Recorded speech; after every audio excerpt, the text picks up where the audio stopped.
Suppository के बारे में। सबसे पहले वीडियो स्टार्ट करने से पहले, ये वीडियो पर्सनल मेडिकेशन किसी को नहीं लेना है। बहुत सारे लोग कमेंट करते हैं, तो पर्सनल मेडिकेशन के एजुकेशनल पर्पस से लिए बहुत सारी इमेजेस इस्तेमाल की गई है, only for medical use, medical purpose, educational के लिए, नॉलेज प्रोवाइड करने के लिए, ना कि पर्सनल मेडिकेशन लेने के लिए। स्टार्ट करते गए सपोजिटरी के बारे में। सपोजिटरीज क्या होती है पूरा डिटेल से समझेंगे, टाइप समझेंगे, क्लासिफिकेशन समझेंगे, बेसिक यूजेस समझेंगे, डोजेस समझेंगे। बहुत अच्छा टॉपिक है, हिंदी इंग्लिश दोनों भाषा में। स्टार्ट करते हैं। Suppositories are semi solid doses form which enter into body by open cavity. देखिएगा गाइस, इसमें दो वर्ड है।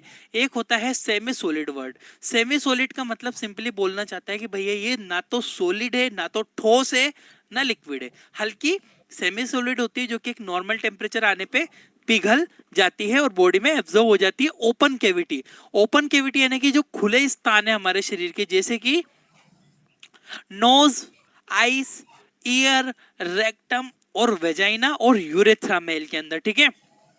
यहां से ये बॉडी के अंदर इंटर करवाई जा सकती है, सपोजिटरीज होती है, ठीक है। याद रखना इंपॉर्टेंट चीजें। सपोजिटरी सेमी सॉलिड फॉर्म में होती है, सेमी सॉलिड रूप में होती है, जो कि शरीर के ओपन कैविटी में लगाई जाती है। Next point, open cavity like rectum, मैंने लिखा है यहाँ पे लाइक रेक्टम, वेजाइना, ठीक है, rectum, vagina, urethra, urethra, where they can melt on dissolve at body temperature. बोलना है कि ओपन कैविटी जैसे कि रेक्टम, वेजाइना, यूरेथ्रा, जहां पर सपोजिटरी शरीर के तापमान पर पिघल जाती है और घुल जाती है, डिसॉल्व हो जाती है, बॉडी में एब्जॉर्ब हो जाती है। गाइस बहुत तरह की सपोजिटरी होती है। एक ऐसी सपोजिटरी जो वहीं वर्क करे, हमारे ब्लड में ना जाए, सर्कुलेशन में जाती ही नहीं है। कुछ ऐसी सपोजिटरी जो कि हमारे रक्त में जाती है, डिसॉल्व हो जाती है वहां से और हमारे ब्लड में जाके फिर फंक्शन प्रोड्यूस करती है। तो अलग अलग प्रकार की सपोजिटरी होती है, जिनके बारे में आगे डिस्कस करेंगे। यहाँ से आगे बढ़ते हैं हम लोग। This method, sorry this melted, अब बोल रहा है ऊपर मैंने बोला ना कि यूरेथ्रा वगैरह में लगाने के बाद वो मेल्ट हो जाती है, तो बोल रहा है कि this melted form provide systematic effect और treat various disease. Systematic effect का मतलब होता है, सिस्टमेटिक मतलब ब्लड सर्कुलेशन में, रक्त परिवहन में, या घुलने के बाद घुले हुए रूप में अवशोषित हो जाती है और कई प्रकार की बीमारियों को ठीक करती है। अब देखिए एक वर्ड है सिस्टेमेटिक, सिस्टेमिक मतलब रक्त में जाना, और एक होती है लोकल एक्शन। लोकल एक्शन मतलब जैसे रेक्टम में डाला, रेक्टम में अगर लगाएंगे तो वहां पर ये जाने के बाद, लगने के बाद वहां पे क्या करेगी, लोकल एक्शन करती है। कुछ ऐसी भी होती है जो केवल उस परत पर काम करेगी, ब्लड सर्कुलेशन में नहीं जाती है, ठीक है।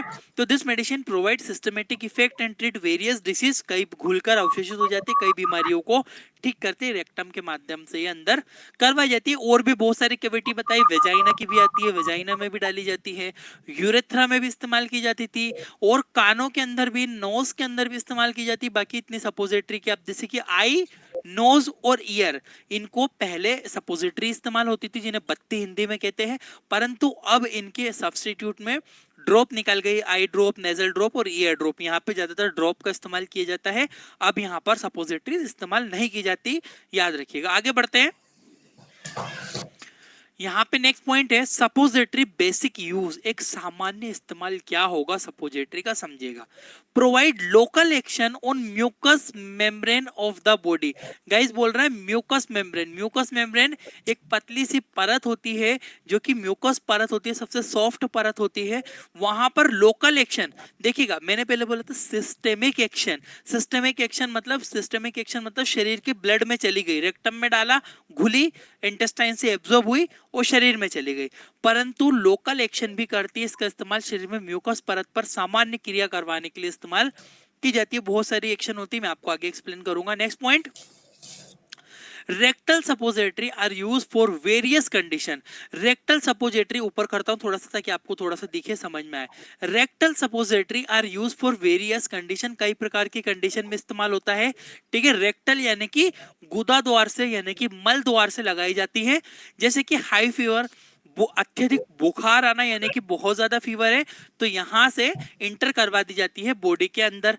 पेन यानी कि अगर दर्द वगैरह हो रहा है तो भी इस्तेमाल की जाती है, यानी कि किसी को लूज मोशन, कोलाइटिस हो गया, कोलाइटिस मतलब आंतों के अंदर कोलोन के अंदर यहाँ पे अगर इन्फेक्शन हो गया हो, इचिंग खुजली में इन्फ्लामेशन हो गया हो, स्वेलिंग सूजन में भी इस्तेमाल की जाती है, पाइल्स की बीमारी की में भी इस्तेमाल, बवासीर और सिस्टेमिक यूज यानी कि बच्चों में बहुत बड़ी प्रॉब्लम एक देखी जाती है कि बच्चों को पोटी फंस जाती है, छोटे बच्चों को लेटरिन वगैरह फंस जाती है, पोटी बाहर नहीं निकल पाती, ड्यूफालेक्स के नाम से सपोजिटरी मिलती है जिसका इस्तेमाल बच्चों में किया जाता है।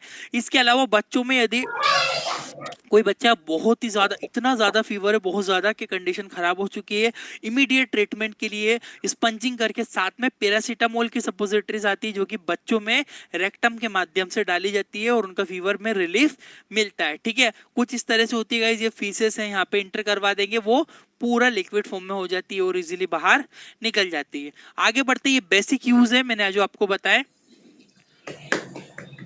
नाम सुदेश करके है सर।